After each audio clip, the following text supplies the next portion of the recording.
Today, I'm excited to introduce you to Brent Davidson, the founder of the U.S. Heat Pump Summit. If you're interested in the future of HVAC, electrification, and how contractors are navigating the changing landscape of home comfort, you're in the right place. Brent comes from a software background in solar, but he saw a critical need in the industry.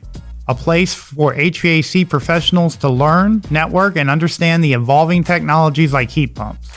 What started as a small regional event has quickly grown into a national conference that's bringing together some of the most innovative minds in our industry. We deep dive into the challenges of heat pump adoption, the intersection of solar and HVAC, and how contractors can prepare for the future. Brent's got insights that go way beyond just selling equipment. We're talking about sustainable, efficient home comfort solutions. So let's get into it. Hey everybody, welcome back to the HVAC ADHD Vodcast. I'm here today with a very special guest, Brent Davidson of the U.S. Heat Pump Summit. It's a really cool event. I had the chance to attend what I think, was that the inaugural event I attended, or was there one before? Second one, actually. Second one. So I got the chance to attend the second one. It's moved in leaps and bounds since Brent has started down this path. So I'll let him tell you a little bit about who he is, how he got involved in heat pumps, because he wasn't always a heat pump guy, and what he's doing now and how he's related to our industry. So welcome, Brett. Thank you very much for being here. And awesome. Go ahead and introduce yourself and tell everybody a little bit about your background and what got you into the heat pump world. Yeah, thanks, Jeremy. So my name is Brent Davidson. I created the U.S. Heat Pump Summit back in fall of 2023. So then, Jeremy, you were at the spring of 2024 one. And now right off the bat, our third event is in Massachusetts, just outside of Boston in Worcester, Mass. By November 18th, 19th, this upcoming November. So we're coming right up to it, a little under 2 months out at the time of recording. So I try to get that up front. I'm doing a lot of these, and I realize half the time we don't even tell people when or where it is till the end. But the punchline is I'm coming from the solar world. So I was a hop, skip, and a jump away. I was doing a lot of software stuff in that. And increasingly, I've spent a lot of time with owners of solar and HVAC firms, in discussions around, hey, how do I run the business? How do I kind of handle all these different challenges that we were trying to learn about creating software? And the punchline was kind of like, hey, software is going to solve some of this stuff, but there's a whole set of problems around running the business, around really how do you, put the proper technical skills in the field? How do you recruit? How do you train? That it just seemed like the folks were struggling with. And at the same time, we're switching in this kind of technology shift to heat pumps, to solar, increasingly home batteries. And there was not really a place to kind of be the, home base of that conversation. So really quickly, it just became obvious that, some other countries had actually put up some heat pump summit, national type events. And there had not been one created in the U.S. And I thought that someone should do that. And so I wanted to give it a shot. So here we are, third event, November 18th, 19th in Massachusetts.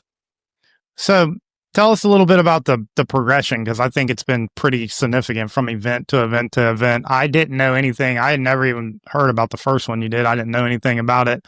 And then you contacted me through some mutual connections and started talking about the second event, and I ended up being a presenter on it. But what got you, so you came out of the solar world, you were in California, you threw an event together, and then the next thing you know, the next event, I think, was a lot more nationally attended. And now, from what I understand, this event's ridiculously packed with superstar speakers and things like that. So tell us a little bit about just that journey for you there.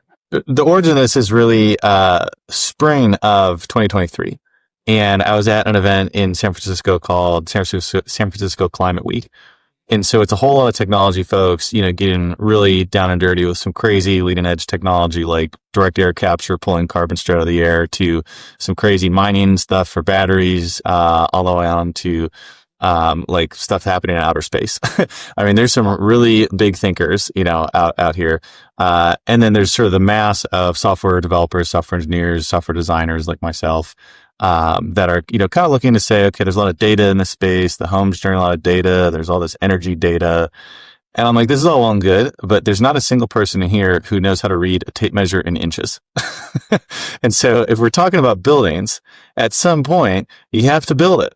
Right. or change it or do whatever.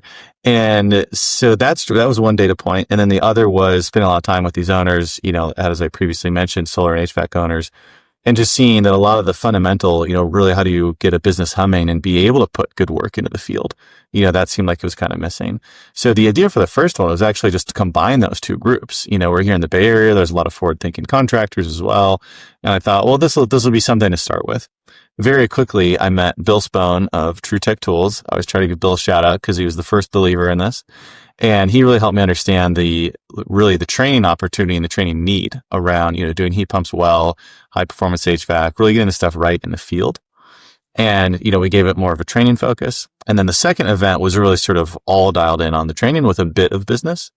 And now the third event is really sort of 40% business, 60% technical, all with an owner audience, all with, owner manager kind of audience. Really around how do you run that business in a way where you can successfully put good technicians doing good work into the field, run the business with that long-term mindset, not just coming in and trying to juice some sales metrics, et cetera. So I had this kind of like big picture look at pretty much everything happening in the wide world of energy. And then have, kind of focused down into, well, I think there's really an opportunity here to just help people run their businesses better. And by virtue of that, get better work out into the field.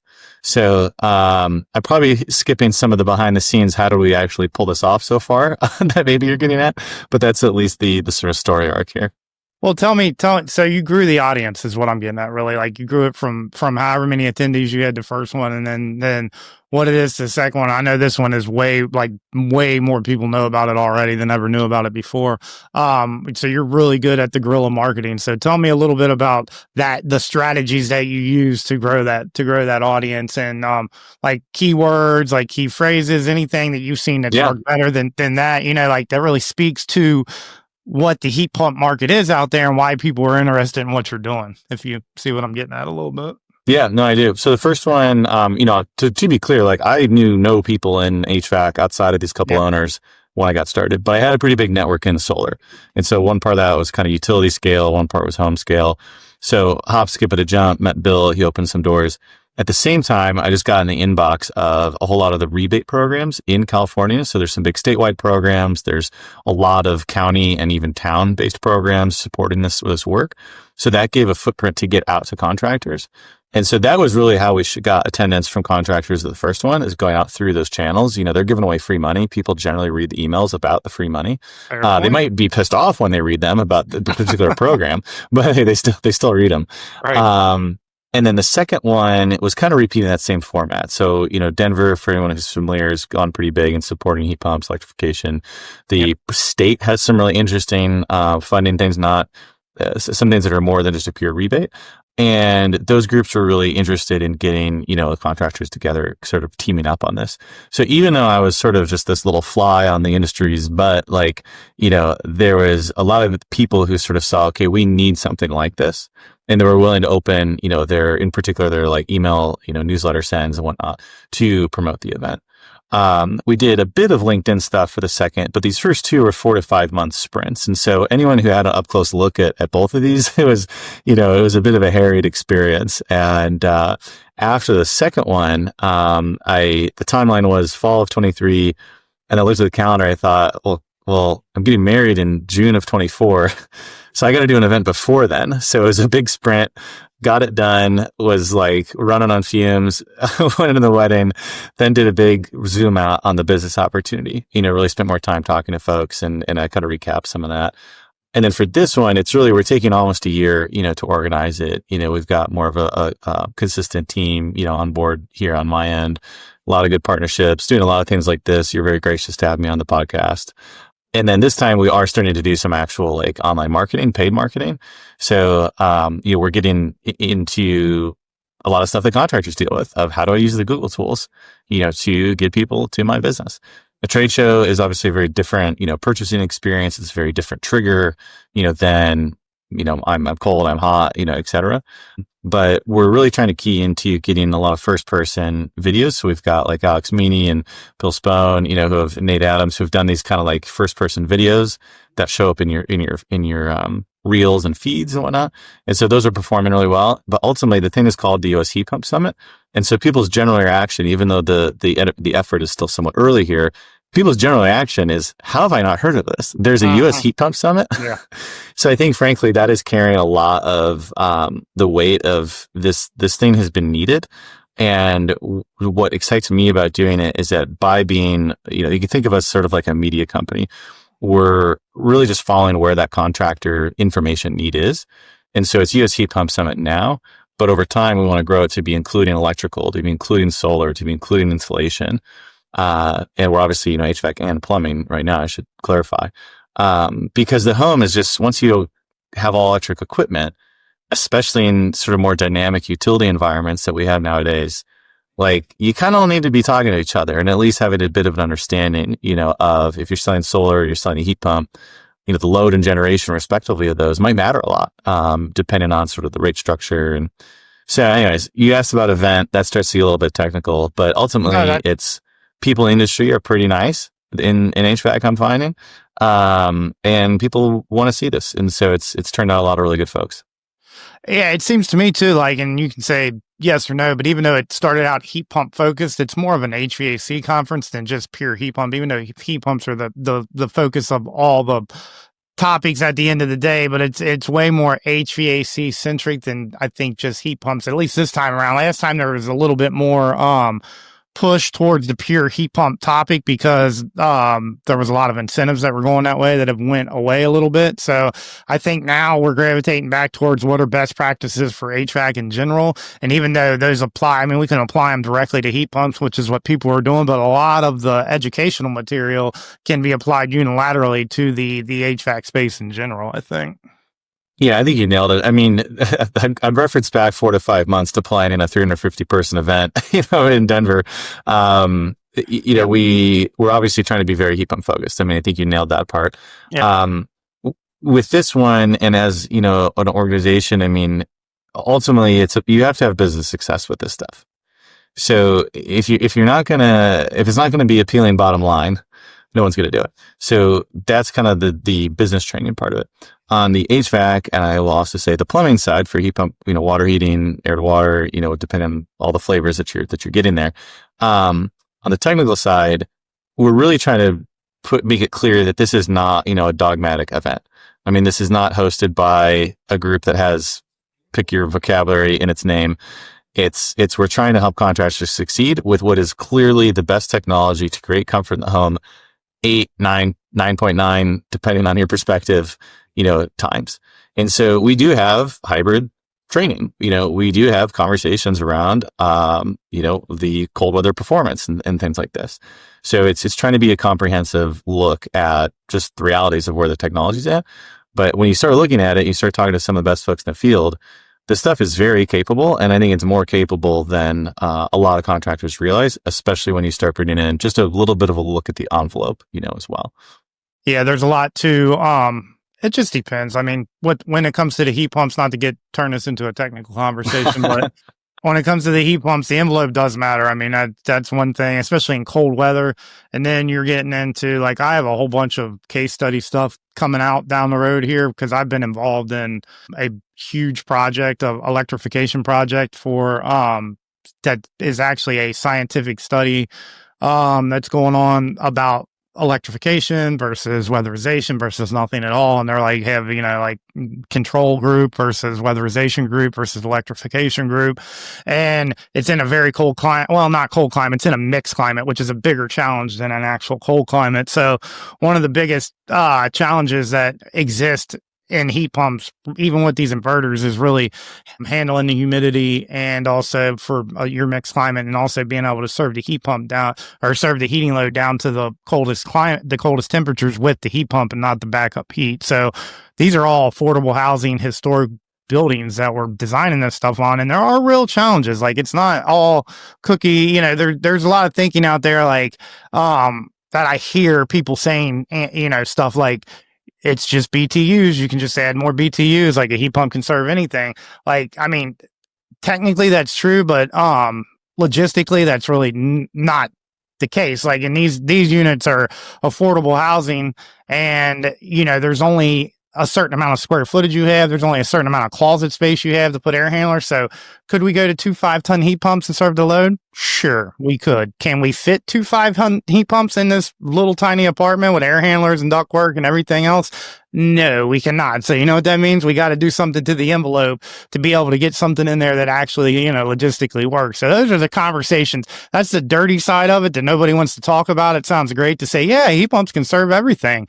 They can, but it's not as straightforward as a gas furnace. Gas furnace, you just throw it on there and it's going to heat, turn the thing on, let the gas flow and it heats. So, there's more challenges. And I think this, conference that you're having, the point of all that big blah, blah, blah diatribe is that the conference that you're having is going to dry. I did a little cruise through of the sessions like earlier and then to refresh myself before I came here. And I know for a fact there's some sessions on there that are going to address some of the real challenges of heat pumps versus some of the fluff that is behind them. And I think that's the value of having an event like you're having. You can get out there and get some real world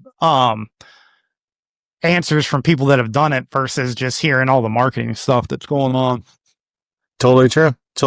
And, I'm not going to pretend to be able to go toe to toe with Jeremy, our HVAC expert here, but, I'd add to your last comment on the furnace. You turn on, it's going to heat, one question is how long it's going to run per heating cycle. So yeah, you might get a blast of hot air, but then if your thermostat's happy, but your walls are still ice cold, have you created comfort? No.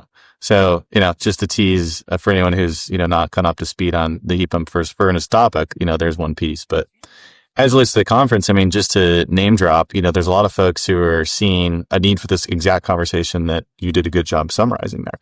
So, I've got a little list here, but, Ty Brannaman, Alex Meany, HVAC Chicks Jennifer, Greg Holiday, Eric Kaiser, Chad Simpson, Ed Janowak, Joe Mattis, Ben Chenard, Brian Cooksey, Tim DeStasio, Ross Trethui from This Old House. We're super excited about that. Good New England get there.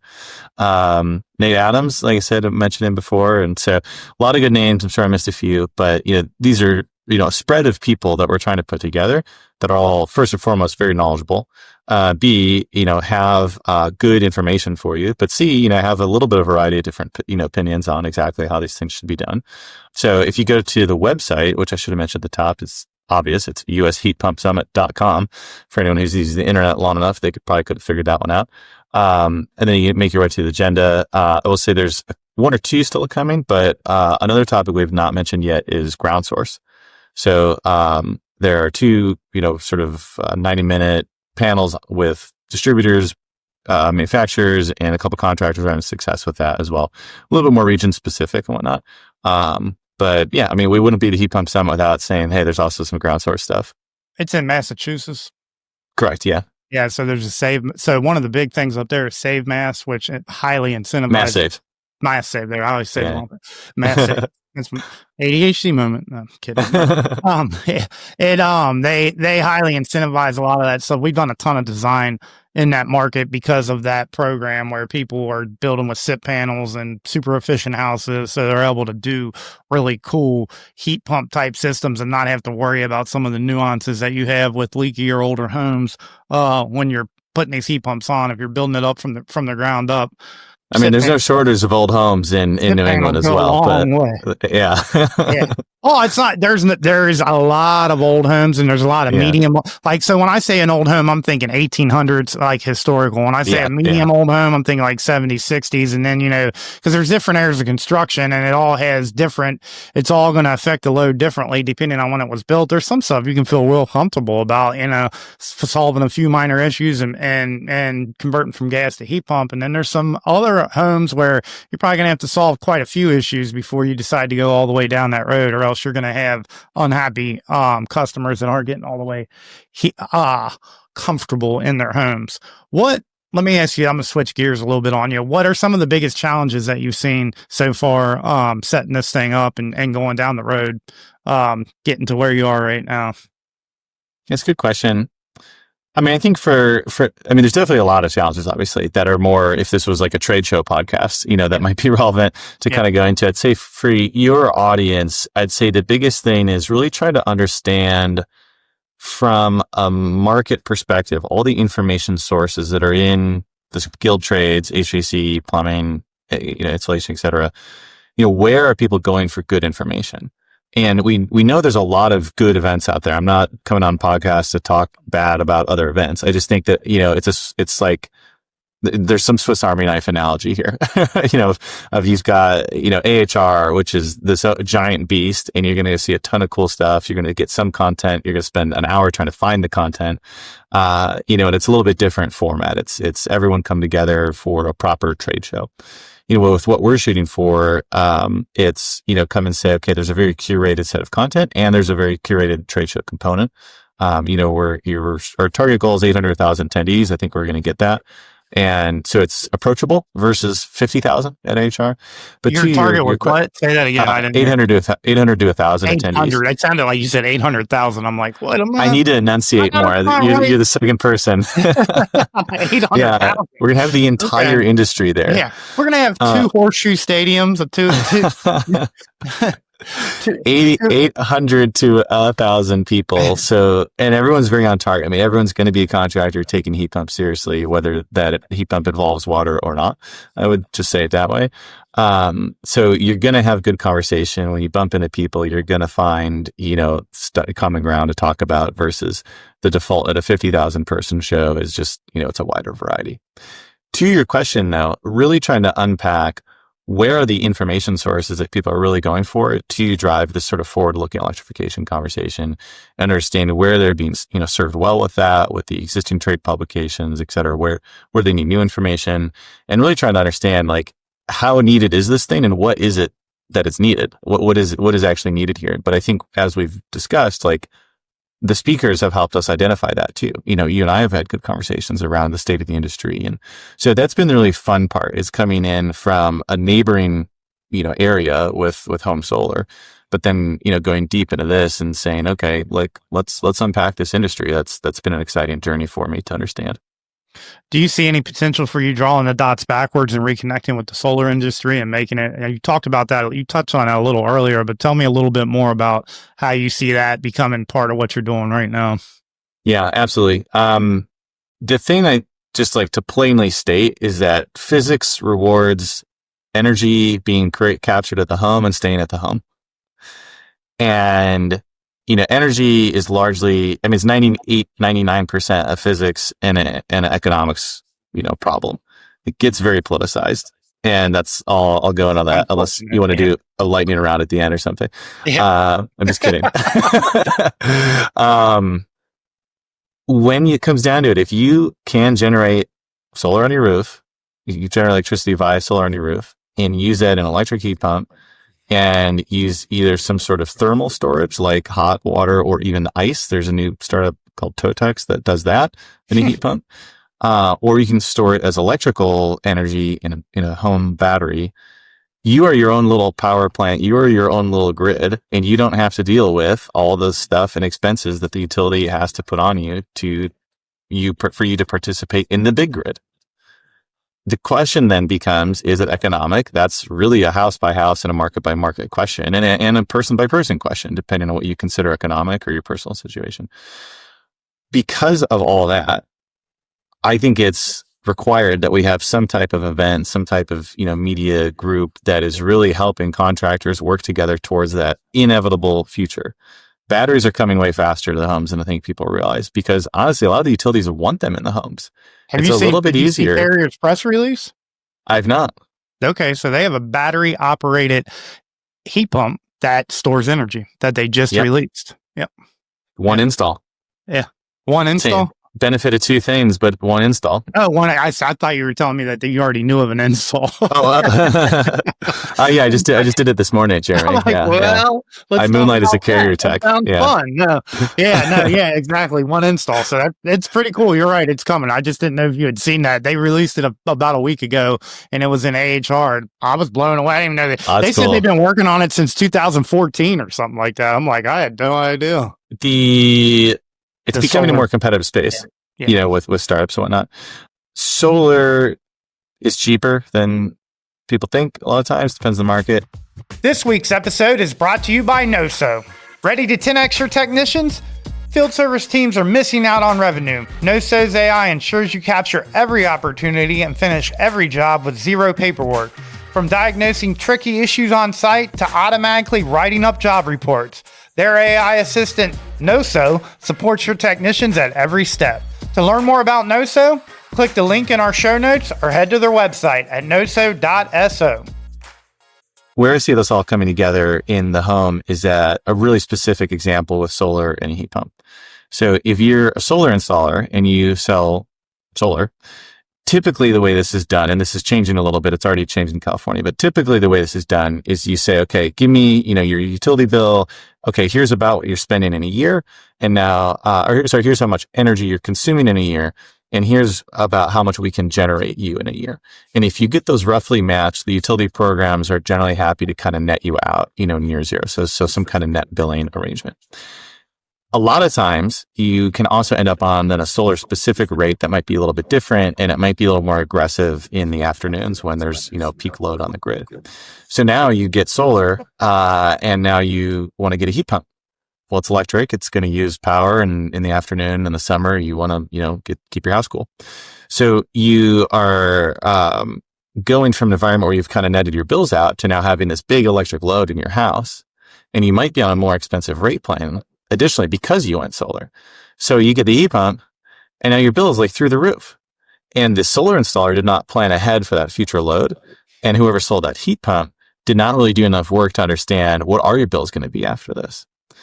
So some of that gets a bit market dependent, but it's really like a dynamic that's playing out very rapidly as like utilities will be changing the billing after people get, solar and stuff. So like, I could give a more specific California example, but there's a pretty plain way that like you have to know more about each of these trades.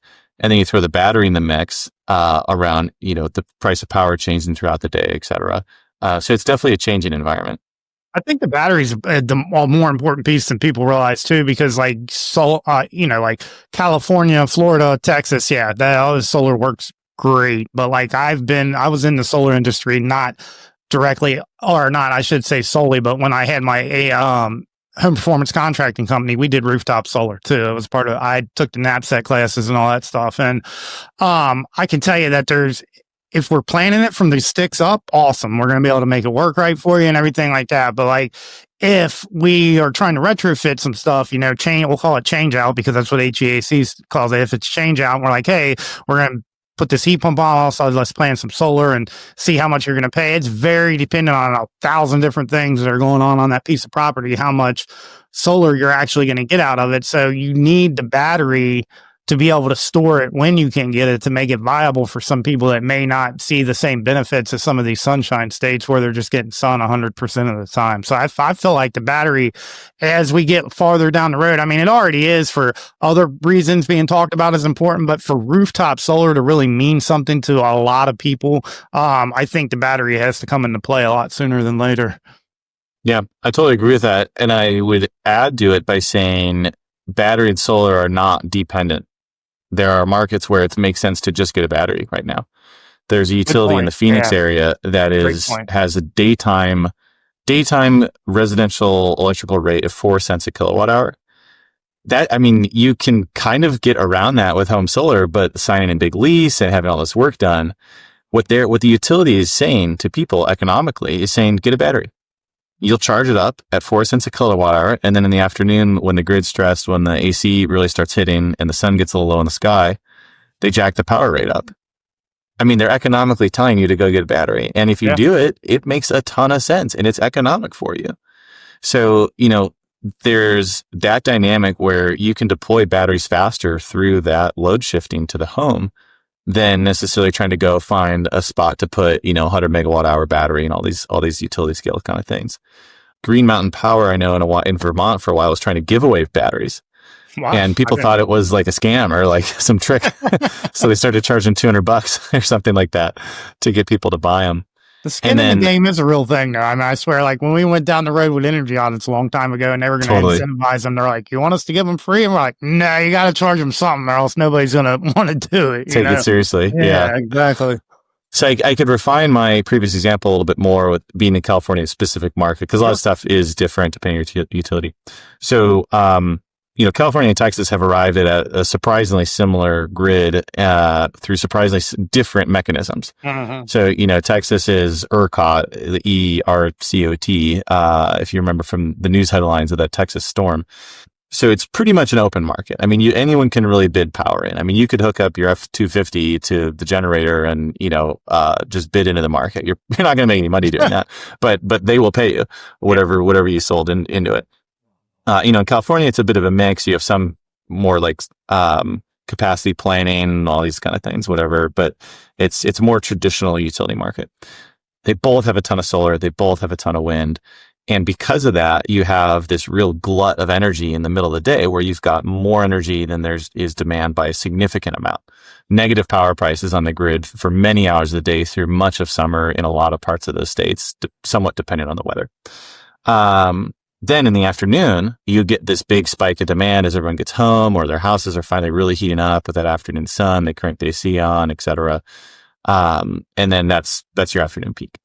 So what California's done about a year ago changed to go instead of that net billing thing where, hey, use this much in a year, we'll produce this much with solar.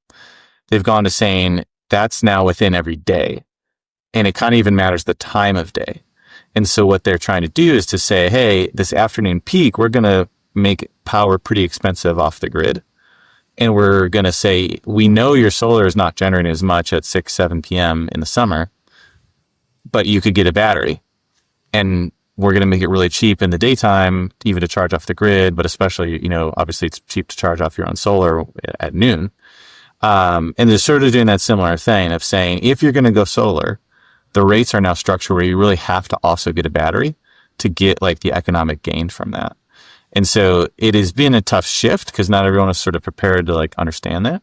But the products and things are catching up to make that a viable purchase option for folks. And it really ends up being still the same case of the home is kind of its own little power plant. So the final thing I'll add to that is like transmission costs are why energy costs has gone up so much in the last 20 years. Absolutely, for sure. The generation, I mean, solar and wind are the cheapest forms of energy flat out. Like there's a more complicated story on when it generates and how you store it. That's why we're talking about batteries. But we had generally flat load growth for decades because of energy efficiency. So like work that listeners to this podcast were doing around more efficient air conditioning, better, air sealing. That was a big part of the reason why the demand for electricity was pretty flat for like 90s to early 2000s and even in the teens. And because of that, the utilities did not upgrade the equipment very much. Utilities make money when they can build stuff. That's the only way because they're rate regulated. And so they have to say, well, there's needed infrastructure that we have to build. And then the government says, okay, now you can recoup your costs and make a profit on that build. Mm-hmm. So without new load growth, they couldn't go out and make a convincing case to just replace stuff, whatever. That's a little bit out of my depth. Now it's like AI stuff, crypto, whatever. That's a portion of it. A lot of it is just the equipment is old. Yeah. And now they're replacing it and they get to bill you for it. So that's my energy monologue. I don't know how many people have fallen asleep versus learn something in that. It's good. It's a good rabbit hole because the whole conversation started about heat pumps and how it ties in with solar and what the future looks like. And I think you pretty much thoroughly just described it. Like since in 2009, nobody was talking when I got into this industry in 2009, it was it's a very, very interesting thing because there was no green jobs. There was no solar. There was no industry. It didn't even exist, right? Like there was no solar industry. Like it's easy to talk about now. True. We're talking about some big machine that exists and people are making money. Like none of that was going on in 2009 when I got in this industry. Literally none of it. Like it was still in the back. Solar panels were in the back of Popular Science magazine. You know what I mean? And that's where if you did them, you ordered a kit out of there and you put them on your roof. In California, there were probably some installers, but there wasn't a lot of that going on. Michigan surprisingly had a lot of solar stuff going on for some reason, even back then, but it was very pocketed. Now there's an entire solar industry thanks to the Obama administration and pushing the green job initiatives and stuff like that. So like it's a big, and the world sort of went that way as well. Like other countries started also seeing value in solar beyond what they were already doing. So my point is like the industry has changed. Like then we were just worried about getting panels. Nobody was talking about batteries, any of that stuff. Now you just told me that whole conversation we just had basically said, solar panels are great and it's going to be the best way to produce, but really batteries are going to be the thing that sort of drives the renewable energy market more than anything, and being able to actually take energy in, save it, and use it when you need it, which has always been the goal, but we've never been able to do that before. So now that that's sort of like involved in the curve, and now we have heat pumps with batteries attached to them that become a store of energy. That is a very, very, very, very, very relevant conversation for especially the younger, like guys like me that are aging out of the industry a little bit. I don't think we're going to see that to fruition, but the younger crowd that's coming into the HVAC space right now, I would say 18 to 30 crowd, and then, maybe 30 to 40 as the owners, the newer owners that are, being formed right now. Those guys really do need to be paying attention to this solar conversation, because at some point in time, it's going to be a part of what they're doing. I mean, Carrier's already telling you that by the launching of air conditioner with a battery attached to it. Like they're telling you where the market's going to be in 10 years from now, and that's going to, that produce it all in your home or produce it all somewhere other than the utility company is going to be the way, we're doing business. Everything's moving to microgrids because, like you alluded to, like the shit's just old. Like it can't support the same thing that it used to support. Yeah, just like anything else. Like I moved into an apartment complex, townhome community, and my air conditioner was 30 years old when I moved in. 30 years old. You know what I mean? Like a heat pump, but not air conditioner, heat pump. So I went through a whole thing with them about here's how much you're costing me versus my neighbor who has a brand new one, and stuff like that. But part of that story is the degradation of the equipment. It just gets old and it's just not doing what it used to do. And the same exact thing has happened with the grid. Like it cannot support the same amount of energy that it used to support. And now we have way more than ever before that we needed to support. So like there has to be some other way to do it. And air conditioners in homes are going to be a big part of that, and heat pumps in homes are going to be a big part of that, whether people realize it or not. Like it definitely is going to be part of that generation. And I'm not saying generation as generation of people, the actual generation of energy in the home coming from that equipment is a big piece of where this story is moving to, in my humble opinion anyway. Yeah, I like it. Well, I recap for the listeners who are multitasking that in general, solar is cheaper than it's ever been by a really dramatic amount. I mean, the panel cost has dropped by like 90+% in that 2009 to now time period. Your install cost gets into labor and some other things, and that hasn't quite dropped as much, but it's still substantially cheaper than it was when you mentioned. And at the same time, the grid is there is a lot of renewable energy on the grid, a lot of solar, and that's incentivized batteries coming in, to the home in particular. Your batteries also just perform better than a generator, even if you're just thinking on a backup, basis, with the asterisks that you're talking about a short outage. If you're worried about being able to ride out 3, 4, or 5 days without power in the middle of a deep Maine woods snowstorm, I'd probably still have a generator. Yeah. Those factors come together to then meet an electric heat pump. And by and large, your HVAC and your plumbing professionals are, in a different world than they were even honestly 5 years ago, depending on the market and how quickly this stuff is changing. So what we want to be doing is, as a organization of what's now the US Heat Pump Summit, is, growing the event. This won't be this year, but growing the event to include solar and electrical, and increasingly focus on insulation as well, to be able to bring those trades together and say, hey, you're all sharing the same panel space. You're all sharing the same electrical bill. And in a lot of markets, you're sharing this really dynamic ramp of power pricing through the day. Whether that's a California market, an Illinois market, a Kentucky market, or a Texas market, which is sort of a live price, like they're all going, towards that sort of power's cheaper in the middle of the day and it's more expensive in the afternoon. Batteries can help you with that. And batteries can help insulate you from, some of the infrastructure spending that utilities get to bestow on us to build new transmission lines. Well, it looks like we're running out of time here, so I'm going to wrap this up. I got two things I do at the end. You've done a good job of the one thing, which is plug whatever you want to plug. But go ahead and tell everybody again what when the event is and how they can get tickets to it and call. Absolutely, yeah. U.S. Heat Pump Summit, November 18th, 19th in Worcester, Mass. So it's just outside of Boston. Pretty easy to get to you. Fly to Boston, grab a rental car. And 2-day event, as mentioned, conference and trade show running the whole time. A lot of top speakers, ran through some names earlier. The website is www.usheatpumpsummit.com.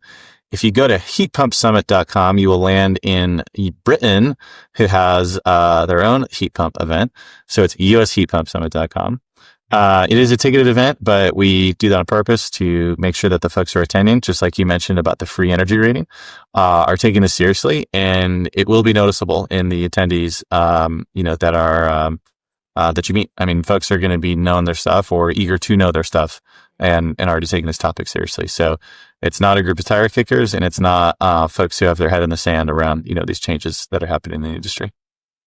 And last but not least, if the world ended today, and they ask you to write one piece of advice on the wall for folks that come after you, what's the advice that you would write?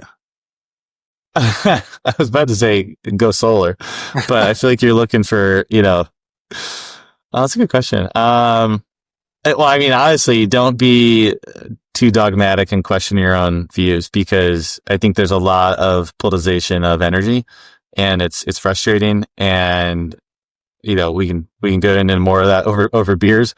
But it's on both sides. And like I said, I mean, this is really an an economics and physics, question, with a little bit of geopolitics kind of thrown in. But, it's my view that everyone has the opportunity to take control of their own home with this technology. And to me, that feels like it's on the other side of the political spectrum as we typically understand solar and renewables and energy efficiency.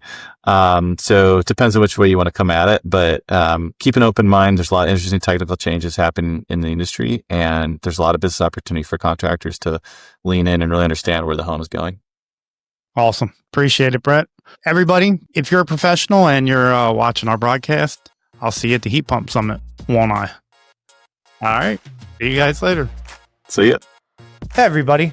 Thanks for stopping by. If you'd like to learn more about the podcast or HVAC 2-Home Performance and any of our services, be sure to check us out on our website at HVAC2homeperformance.com. Also, be sure to subscribe to our YouTube channel at HVAC2HP and find us on Spotify and Apple. While you're at it, leave us a review. The HVAC ADHD Vodcast is produced and edited by the team at Palm Tree Pod Co. Anthony Palmer is the executive producer. Bo Patton is our technical director. Nolan Gray is our audio engineer. And Caitlin Krings is the head of digital. The content for this episode is created by me. Hooday, go Bengals!